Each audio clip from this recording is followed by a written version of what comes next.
हरितिमा के आने से सरिता की परेशानी काफी कम हो गई थी, क्योंकि वह बड़े अच्छे से घर का सारा काम जिम्मेदारी के साथ संभाल लेती थी। पहले सरिता खुद ही घर के बहुत से काम निपटा लेती थी, लेकिन जब से पति बीमार हुए थे और बिस्तर पकड़ चुके थे, तब से उसके कंधों पर कुछ ज्यादा ही जिम्मेदारी आन पड़ी थी। अब पार्ट टाइम काम वाली बाई से उसका काम नहीं चलता था। उसे अब परमानेंट नौकरानी की जरूरत थी, जो पूरा घर संभाल सके और उसकी जिम्मेदारी कुछ कम हो जाए। पति के बीमार पड़ जाने के बाद सरिता को पति का मेडिकल स्टोर सुबह से रात तक चलाना होता था।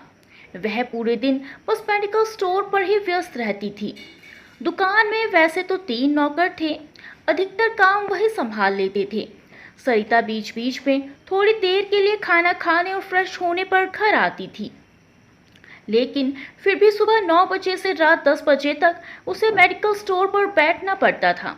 सारा काम नौकर ही करते थे, लेकिन फिर भी हिसाब उसे ही देखना पड़ता था। उसका पूरा दिन काम करते कहाँ निकल जाता था, उसको पता ही नहीं चलता था। सरिता के 2 बच्चे थे, एक बेटा एक बेटी, जो 8वीं और 9वीं क्लास में पढ़ते थे। काफी समय तक सरिता को बाहर का काम और घर के काम में तालमेल बैठाने में बहुत समस्या हुई, लेकिन जब से हरितिमा आई थी, इतनी कम उम्र में भी उसने एक गृहिणी की तरह पूरे घर की जिम्मेदारी अपने कंधों पर ले ली थी। सबके लिए चाय नाश्ता बनाना, बच्चों के लिए सुबह का टिफिन तैयार करके स्कूल भेजना, खाना बनाना, घर की सारी साफ सफाई करना और शाम की चाय के बाद रात का भोजन तैयार करना और सबको खिलाना, सब हरितिमा की ही जिम्मेदारी थी। सरिता के लिए बीमार लाचार पति को समय पर दवाएं और डॉक्टर के बताए मुताबिक भोजन देना, उनके कपड़े बदलना, नहलाना धुलाना, हर हफ्ते उनको हॉस्पिटल ले जाकर चेकअप करवाना, उनका इतना अधिक ख्याल रखना, यह सब कहीं से कहीं तक हरितिमा के बिना मुमकिन ही नहीं था। सरिता घर बाहर, बीमार पति, छोटे छोटे 2 बच्चों की देखभाल करते करते थक चुकी थी। सारा सारा दिन उसको होश ही नहीं रहता था। पति को दवाई देने घर आती तो मेडिकल स्टोर से कोई न कोई ग्राहक आवाज लगाने लगता, तो वह स्टोर की तरफ दौड़ती। मेडिकल स्टोर संभालती तो बच्चे खाने के लिए आवाज लगाने लगते। बच्चों को खाना खिलाती तो दोबारा पति की दवाई का समय हो जाता। पूरे दिन इतना काम करके रात को जब वह बिस्तर पर जाती तो उसके शरीर का जोड़ जोड़ हिलने लगता था। दर्द से उसका शरीर करहा उठता था। सरिता का शरीर अब उसका साथ छोड़ने लगा था। सरिता जब बहुत परेशान हो गई, तब उसने मजबूरन एजेंसी में जाकर कई बार परमानेंट नौकरानी का इंतजाम करने के लिए कहा, लेकिन अभी तक उसको कोई भी परमानेंट मेड नहीं मिल रही थी जो उसके घर को अच्छे से संभाल सके। एक दिन एजेंसी के मालिक ने कहा, अभी तो कोई लड़की नहीं है, जो लड़कियां हैं वो पार्ट टाइम के तौर पर काम करने के लिए तो तैयार हैं, वो परमानेंट नहीं। पर आप फिक्र ना करें, जल्दी आपकी समस्या दूर होने वाली है। जल्द ही असम और बिहार से लड़कियां आने वाली हैं। जब भी वो आएंगी मैं आपको बता दूंगा। सरिता ने एजेंसी वाले से कहा, अगर आप चाहो तो मैं आपको ज़्यादा कमीशन देने के लिए भी तैयार हूँ। जो भी लड़की आप मुझे सौंपेंगे, मैं उसको अच्छी तनख्वाह के साथ साथ रहने खाने की सारी सुविधाएं भी दूंगी। उसका अपने खुद के बच्चों की तरह ख्याल रखूंगी। लेकिन बस आप जल्द से जल्द एक परमानेंट मेड का इंतज़ाम कर दें। मुझे इस समय उसकी सख्त ज़रूरत है। बोलते बोलते सरिता की आंखों से आंसू छलक उठे। उसका गला भर आया। रुआंसी सी होकर फिर वह बोली, देखिए सर, मेरे पति बहुत बीमार हैं, उनका काफ़ी ख्याल रखना पड़ता है। ऊपर से मेरे 2 छोटे छोटे बच्चे हैं, उनका भी देखना पड़ता है। इसीलिए आप मेरी बात समझने की कोशिश करें और जल्द ही मेड का इंतज़ाम कर दें। सरिता एजेंसी में बात करके घर वापस आकर फिर से अपनी गृहस्थी में लीन हो गई। उसके कुछ दिन बाद ही एजेंसी वाले का फ़ोन आ गया। उसने सरिता से कहा, मैडम, असम और बिहार से काम करने के लिए कई लड़कियां आई हैं। आप एक बार एजेंसी आकर देख लो, जो लड़की आपको सही लगे आप सारी बात तय करके अपने साथ ले जाएं। एजेंसी से फ़ोन आते ही सरिता का चेहरा जैसे खिल उठा। वह दौड़ी दौड़ी एजेंसी में गई। वहां पर कई लड़कियां थीं जो यूपी, बिहार, असम, झारखंड के अलग अलग इलाकों से आई हुई थी और सबकी अपनी अपनी मजबूरी थी। किसी के माता पिता नहीं थे तो किसी के माता या पिता बीमारी से जूझ रहे थे। कोई कम उम्र में ही विधवा हो चुकी थी तो किसी के ऊपर छोटे भाई बहनों की जिम्मेदारी थी, तो कोई पति या ससुराल वालों के अत्याचार से परेशान थी। लड़कियां वहां बहुत थी, पर सरिता की नज़र तो जैसे 13 साल की हरितिमा नाम की प्यारी सी मासूम से लड़की पर आकर अटक गई थी। क्या भोलापन था उसके चेहरे पर। उसका चेहरा तो सरिता की आंखों में बस गया था। एजेंसी वाले से सारी बातें तय करके हरितिमा को सरिता अपने साथ ले आई। हरितिमा को घर लाने के बाद तो सरिता की जैसे सारी मुसीबतों का ही हल हो गया। उसने तो सरिता से भी अधिक सलीके से पूरा घर बड़ी जिम्मेदारी से संभाल लिया था। हरितिमा सुबह से रात तक चकर घिन्नी बनी रहती, पूरे घर का काम करती, घर के हर सदस्य का ख्याल रखती। उसके आने से हर समय पूरा घर साफ सुथरा रहता। हरितिमा घर का कोना कोना चमका देती थी। जब भी सरिता घर आती उसको हरितिमा हमेशा काम करती नजर आती। न कोई नखरा, न कोई शिकायत, न कोई छुट्टी, न कोई नुकर, बस काम। 13 साल की खूबसूरत गोरी नाजुक मेहनती हरितिमा बिहार के एक छोटे से गांव की थी। उसके घर की माली हालत बहुत खराब थी। उसके घर में उसकी एक बीमार माँ और 2 छोटे भाई थे, जबकि उसके पिताजी का लिवर फेल होने की वजह से देहांत तभी हो गया था जब वह 8 साल की थी। उसके पिताजी बहुत अधिक शराब पीते थे। बचपन में उसने अपने पिताजी से शराब के नशे में धुत होकर अपनी माँ को पिटते देखा था। अपनी माँ को घर पर जाकर लोगों के छूटे बर्तन साफ करते देखा था। अपने छोटे छोटे भाइयों को भूख से तड़पते हुए देखा था। अब पिछले 2 साल से उसकी माँ बीमार थी। उनके इलाज के लिए उसको पैसों की जरूरत थी।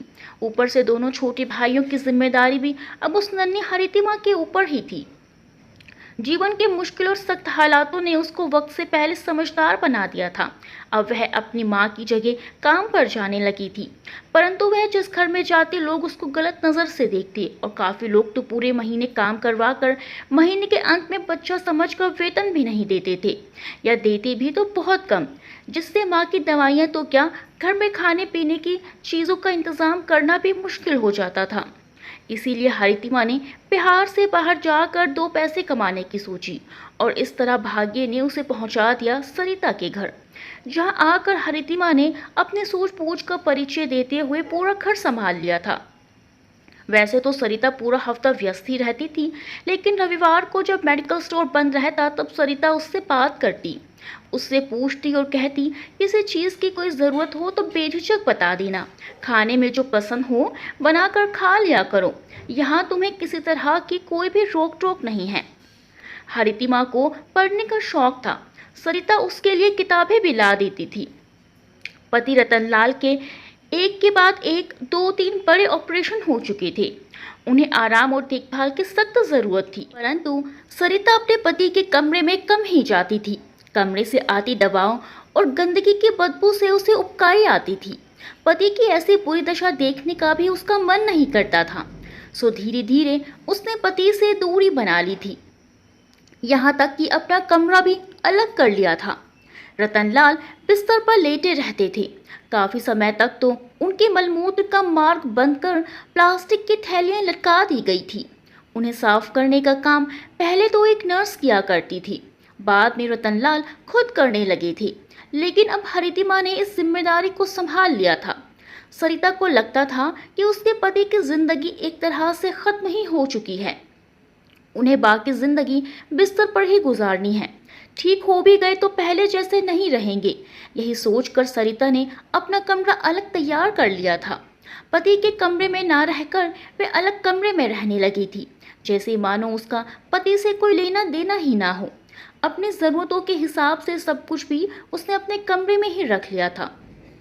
न अब वह पति के कमरे में जाती, सेवा करना तो दूर, अब तो सरिता ने रतनलाल जी का हालचाल पूछना भी बंद कर दिया था। बच्चे भी अब बड़े हो रहे थे। वह गलती से ऐसा कुछ भी नहीं करना चाहती थी कि बच्चों की जिंदगी पर उसका बुरा असर पड़े। सरिता की उम्र 40 साल थी और पति की उम्र 45 साल के आसपास। पिछले 1 साल से वह पति की दुकान और घर सब देख रही थी।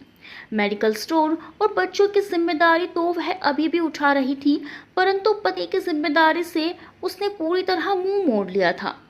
आज रतनलाल को प्लास्टिक की थैली निकलवाने जाना था। लेकिन यह बहुत आसान काम नहीं था। सरिता को साथ जाना था, लेकिन उसने कह दिया, मैं जाकर क्या करूंगी? मुझसे यह सब देखा नहीं जाता। मुझे यह सब देखकर उल्टी आती है और चक्कर भी। तुम हरितिमा को साथ ले जाओ। फिर मुझे दुकान भी देखनी है। काम करूंगी तो ही पैसा आएगा। आपके इलाज में लाखों रुपये खर्च हो चुके हैं और अभी हमें और पैसों की ज़रूरत है। अगर मैं स्टोर ना संभालूंगी तो पैसे आसमान से तो बरसने वाला नहीं है ना। रतनलाल जी पत्नी की बात सुन सहमे से रह गए। आंसू की कुछ बूंदें अनायास ही उनके चेहरे पर लुढ़क कर उनके गालों को भिगोने लगी। फिर तय हुआ कि हरिदिमा ही साथ जाएगी। रतनलाल अस्पताल से 3 दिन बाद घर वापस आए। उन्हें परहेज के साथ दवाएं समय पर लेनी थी और भी बहुत सी चीज़ों का ख्याल रखना था। रतनलाल जी का ख्याल रखना हो, घर का काम करना हो या बच्चों की देखभाल, हरितिमा कभी अपनी जिम्मेदारी से पीछे नहीं हटती थी। सरिता को कहीं ना कहीं इस बात का डर लगा रहता था कि कहीं काम के बोझ से परेशान होकर हरितिमा घर छोड़कर ना चली जाए या वह बोर ना हो जाए। आखिरकार वह भी इंसान है और हर इंसान को काम से ब्रेक चाहिए ही होता है। इस वजह से सरिता छुट्टी के दिन उसे बच्चों के साथ बाहर घुमाने ले जाती। बच्चे जो खाते हरितिमा को भी खिलाया जाता। चाट पकौड़े गोलगप्पे। बच्चे पार्क में खेलते तो हरितिमा भी साथ में खेलती। बच्चों के लिए कपड़े खरीदते जाते तो हरितिमा के लिए भी खरीदे जाते। उस दिन चाट खाते समय एक लड़के ने हरितिमा से बात की। सरिता को हरितिमा का उस लड़के से ऐसे बात करना अच्छा नहीं लगा। लौटते समय सरिता ने उससे पूछा, तुम इसे कैसे जानती हो? हरितिमा ने जवाब दिया, मेरे मुल्क का है मैडम, बस इसीलिए हम जानते हैं उसको। मुल्क के नहीं, राज्य के। मुल्क तो हम सबका एक ही है, पगली कहीं की, सरिता ने हंसते हुए कहा। फिर उसे समझाया, देखो हरितिमा, तुम मेरी बेटी जैसी हो। इस उम्र में लड़कों से दोस्ती ठीक नहीं है। अभी तुम्हारी उम्र महज 15 साल ही है। तुम्हें अभी दुनिया की समझ नहीं है। लड़के लड़कियों को किस तरह बेवकूफ़ बनाते हैं तुम नहीं जानती हो। ज़माना बहुत ख़राब है बेटा, इसीलिए समझा रही हूँ। अगर इन गलत चक्करों में नहीं पड़ोगी तो फ़ायदे में रहोगी। अब हरितिमा को अक्सर ऐसे हिदायतें मिलने लगी थी। हरितिमा की देखभाल से और सेवा की वजह से रतनलाल अब धीरे धीरे ठीक होने लगे थे। अब वह लाठी के सहारे घर में ही टहलने लगे थे। सरिता ने चैन की सांस ली कि आखिर इतनी लंबी बीमारी के बाद आखिरकार सालों बाद रतनलाल जी बेड से तो उठे। तब से सरिता ने हरितिमा को हिदायत दी, तुम अंकल को रोजाना ले जाकर थोड़ा बाहर तक घुमा दिया करो। बाहर जाएंगे तो अच्छा महसूस करेंगे, तबीयत में और अधिक सुधार आ जाएगा। तब से हरितिमा घर से थोड़ी दूर बने पार्क में उनके साथ जाने लगी थी। एक तरफ हरितिमा के रात दिन की देखभाल के कारण रतनलाल जी की सेहत में सुधार आ रहा था, तो दूसरी तरफ हरितिमा का स्वभाव भी पहले से बदलने लगा था। अब वह पहले जैसी शांत और सहमी हुई नहीं रहती थी। अब वह हंसने बोलने लगी थी, खुश रहने लगी थी। पंछियों की तरह पंख लगाकर अब उसका खुले आसमान में उड़ने को जी चाहता था। हमेशा एक अलग ही मुस्कान उसके चेहरे पर खिली रहने लगी थी। लेकिन हरितिमा के खिलते शरीर और उसमें आए बदलाव को देखकर सरिता जरूर चिंता में रहने लगी थी। ना जाने क्यों सरिता को हरितिमा का यह बदलाव कुछ खटक सा रहा था। उसे उस लड़के का चेहरा याद आया जब उस दिन चाट खाते समय हरितिमा ने जिससे बातें की थी। सरिता मन ही मन सोचने लगी, तो क्या बाहर जाकर इतनी कम उम्र में हरितिमा वह सब करने लगी थी जो उसकी उम्र के लिहाज से गलत था, जो उसे इस उम्र में नहीं करना चाहिए था। सरिता को कुछ चिंता हुई और ना जाने कुछ अनचाहा घटने का आभास हुआ। कहीं कुछ ऊंच नीच ना हो जाए और उस पर बात ना आ जाए, यही सोचकर उसने एजेंसी वाले को सारी बात फोन पर बताई। एजेंसी वाले ने कहा, मैडम, यह उसकी निजी मामला है, हम और आप इसमें क्या कर सकते हैं। वह अपनी नौकरी से बेईमानी नहीं करती है, आपके घर की देखभाल ईमानदारी से कर रही है। और आपको क्या चाहिए? बाकी उसकी निजी जिंदगी में हम लोग दखल नहीं दे सकते हैं। यह हमारी एजेंसी के कानूनों के विरुद्ध है।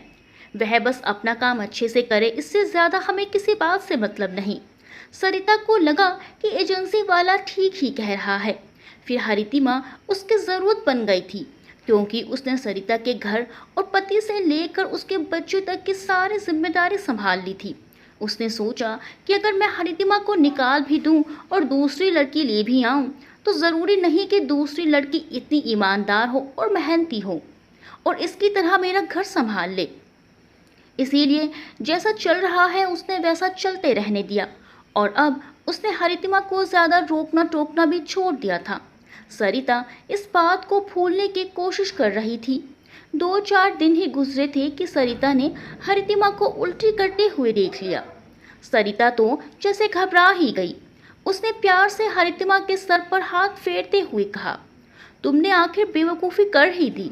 मैंने तुम्हें पहले ही समझाया था पर तुम नहीं मानी। हरितिमा ने कुछ नहीं कहा, वह चुप ही रही।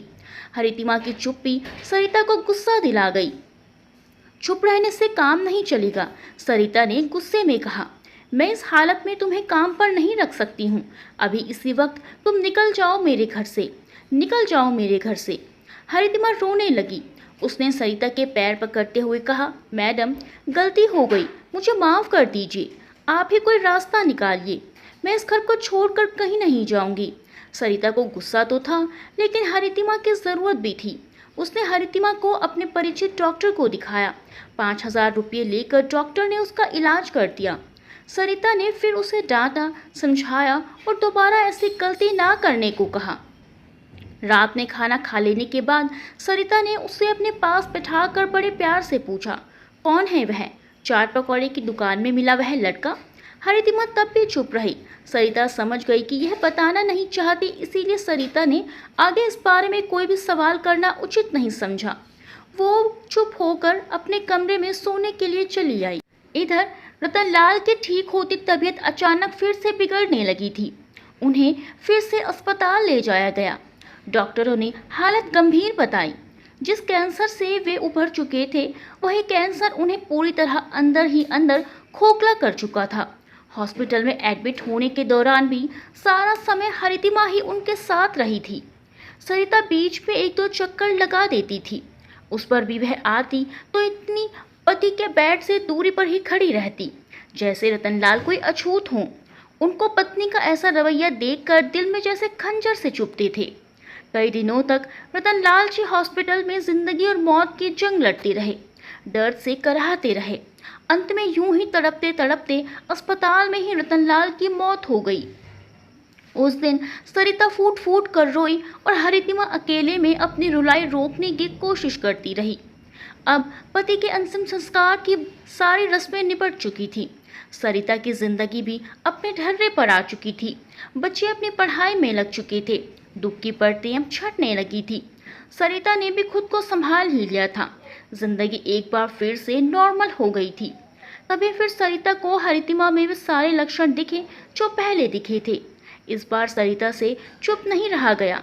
उसने हरितिमा को गुस्से में थप्पड़ जड़ दिया। इस बार हरितिमा चुप नहीं रही। उसने जवाब दिया, यह मेरे प्यार की निशानी है। हरितिमा का जवाब सुन सरिता सन्न रह गई। प्यार समझती भी हो, चलो अभी डॉक्टर के पास, सरिता ने गुस्से में कहा। मैं नहीं जाऊंगी, हरितिमा भी गुस्से में बोली। सरिता ने उसका हाथ पकड़कर झंझोड़ते हुए कहा, तुम्हें पता भी है कि यह कानून अपराध है, जेल जाएगा तुम्हारा आशिक। हरितिमा भी टस से मस ना हुई और बोली, कुछ भी हो, मुझे किसी की परवाह नहीं, न आपकी और ना ही कानून की। सरिता फिर झल्लाते हुए बोली, तुम्हारा दिमाग खराब है क्या? समझती क्यों नहीं हो? हाँ, मेरा दिमाग खराब है। प्यार ने मेरा दिमाग खराब कर दिया है, हरितिमा ने उत्तर दिया। अब सरिता का पारा हाई हो चुका था। आंखें गुस्से से लाल हो चुकी थी। उसने कहा, बुलाओ इस बच्ची के बाप को। हरितिमा ने दुख भरी आवाज में कहा, वे अब इस दुनिया में नहीं हैं। यह सुनकर सरिता चौंकते हुए बोली, क्या? कौन है वह? हरितिमा ने भी दृढ़ता से जवाब दिया, मैं उन्हें बदनाम नहीं करना चाहती, इसीलिए मैं नहीं बता सकती हूँ। सरिता ने जब ज़्यादा बर्दाश्त नहीं हुआ तो उसने हरितिमा को धक्के देकर अपने घर से बाहर निकाल दिया। हरितिमा बेचारी करती भी क्या, वो चली गई। सरिता ने एजेंसी वाले को फ़ोन कर दिया। एजेंसी वाले ने सरिता को आश्वासन देते हुए कहा, आप निश्चिंत रहिए, मैं सब संभाल लूँगा। एजेंसी वाले की बात सुन सरिता निश्चिंत हो गई। कुछ दिन ऐसे ही बीत गए। एक दिन वह घर की साफ सफाई करने लगी। पति के कमरे का नंबर आया तो सरिता ने पति के सारे कपड़े, पलंग, बिस्तर सब कुछ दान कर दिया। वह एक अरसे बाद पति के कमरे में गई थी। कमरा पूरी तरह खाली था, बस एक पेन और डायरी रखी थी। सरिता ने डायरी के पन्ने पलटने शुरू किए।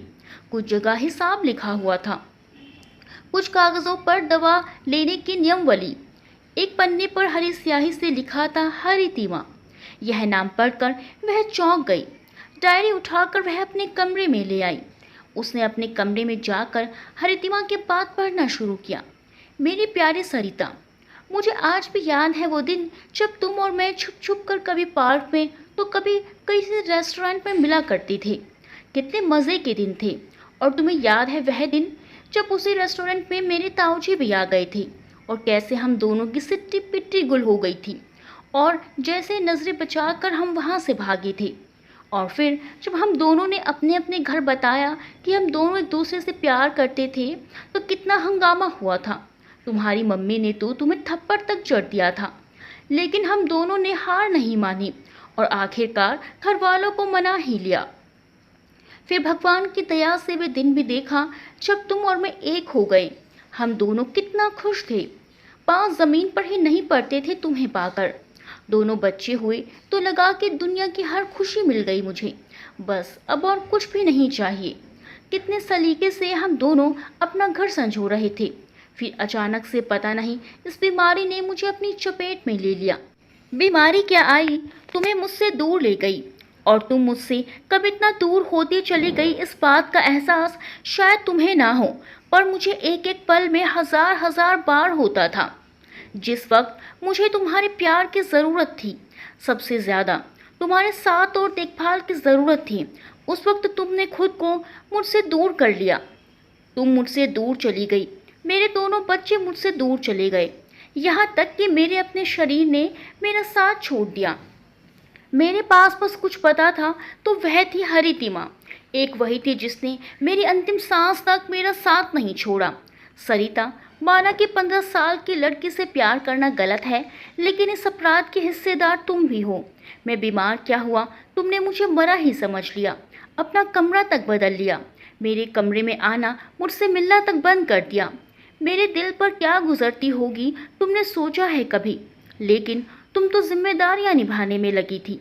मैं तो जैसे अछूत हो चुका था तुम्हारे लिए। सच कहूँ तो मैं तुम्हारी बेरुखी देखकर ठीक होना ही नहीं चाहता था। तुम्हारा रवैया देखकर मैं जीने की आस ही छोड़ चुका था। लेकिन मैं ठीक हुआ तो हरितिमा की देखभाल से, उसके प्यार से, उसके अपनेपन से। हाँ, मैंने हरितिमा से तुम्हारी शिकायतें की, उससे प्यार के वादे किए, उसके पैर पड़ा कि मेरी ज़िंदगी में तुम्हें बाहर ला सकती हो। मुझे तुम्हारी ज़रूरत है हरितिमा, मैं तुमसे प्यार करता हूँ, तुम मुझे कभी मत छोड़ना। कम उम्र की नाजुक कोमल भावों से भरी लड़की मेरे प्यार में बह गई। हाँ, वह मेरे बच्चे की माँ बनने वाली है। मैं उसके बच्चे को अपना नाम दूंगा। दुनिया इसे पाप कहे या अपराध, लेकिन वह मेरा प्यार है। मेरी पतझड़ भरी जिंदगी में वह हरियाली बनकर आई थी। इस घर पर जितना हक तुम्हारा है उतना ही हरितिमा का भी है। लेकिन अब मुझे लगने लगा है कि मैं बचूंगा नहीं। अचानक से सारे शरीर में पहले की तरह भयंकर दर्द उठने लगा है। मैं तुमसे किसी बात के लिए माफ़ी नहीं मांगूंगा। चिंता है तो बस हरितिमा की कि मेरे जाने के बाद उस बेचारी का क्या होगा। फिक्र है तो अपने होने वाले बच्चे की। सरिता, हरितिमा को तुम्हारी दौलत नहीं चाहिए, तुम्हारा बंगला, तुम्हारा बैंक बैलेंस नहीं चाहिए। उसे बस सहारा चाहिए, प्यार चाहिए, जो तुम शायद उसे कभी नहीं दे सकोगी। डायरी खत्म हो चुकी थी। सरिता अवाक थी। उसके पैरों तले जैसे जमीन ही खिसक गई थी। उसके होशो हवास जैसे गुम हो गए थे। उसकी आंखों से झरझर आंसू बह रहे थे। आज उसको खुद पर शर्मिंदगी महसूस हो रही थी। उसे अपने किए पर पछतावा हो रहा था कि कैसे उसने अपने प्यार को भुला दिया।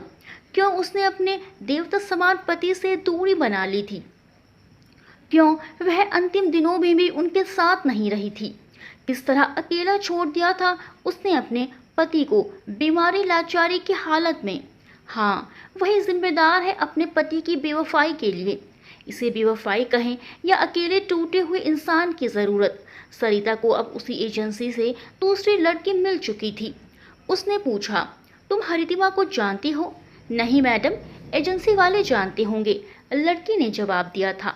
सरिता ने एजेंसी में फोन लगाकर हरितिमा के बारे में पूछताछ करनी चाही। एजेंसी वाले ने कहा, क्या बताएं मैडम, किसके प्यार में थी? कुछ नहीं मालूम। ना ही मरते दम तक बच्चे के बाप का नाम बताया, ना ही कोई और जानकारी हमें दी। मरते दम तक मतलब? सरिता ने चौंकते हुए पूछा।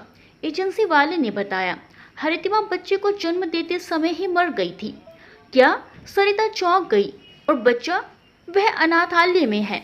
सरिता मन ही मन सोचने लगी, एक मैं हूँ जिसने पति के बंगले, कारोबार, बैंक बैलेंस को अपनाकर पति को छोड़ दिया बंद कमरे में। बीमार लाचार पति, बच्चों तक को दूर कर दिया। और एक गरीब हरितिमा है जिसने न केवल बीमारी की हालत में पति की देखभाल की, अपना सब कुछ सौंप दिया, यह जानते हुए भी कि उसे कुछ नहीं मिलने वाला सिवाय बदनामी के। उसने अपने प्यार की निशानी को जन्म दिया। वह चाहती तो क्या कुछ नहीं कर सकती थी। इस धन दौलत पर उसका भी हक बनता था। वह ले सकती थी, लेकिन उसने सब कुछ छोड़ दिया अपने प्यार की खातिर। उसने एक बीमार मरते हुए आदमी से प्यार किया और उसे निभाया भी। और एक मैं हूँ, चाहे कुछ भी हो जाए, मैं हरितिमा के प्यार की निशानी अपने पति के बच्चे को इस घर में ला कर रहूंगी। मैं पत्नी का धर्म तो नहीं निभा सकी, पर उनकी संतान के प्रति माँ होने की जिम्मेदारी तो निभा ही सकती हूँ। दोस्तों, कहानी के बारे में अपने विचार कमेंट्स में बताएं और वीडियो को लाइक करना बिल्कुल ना भूलें। मिलते हैं अगली वीडियो में अच्छी सी कहानी के साथ। तब तक के लिए बाय।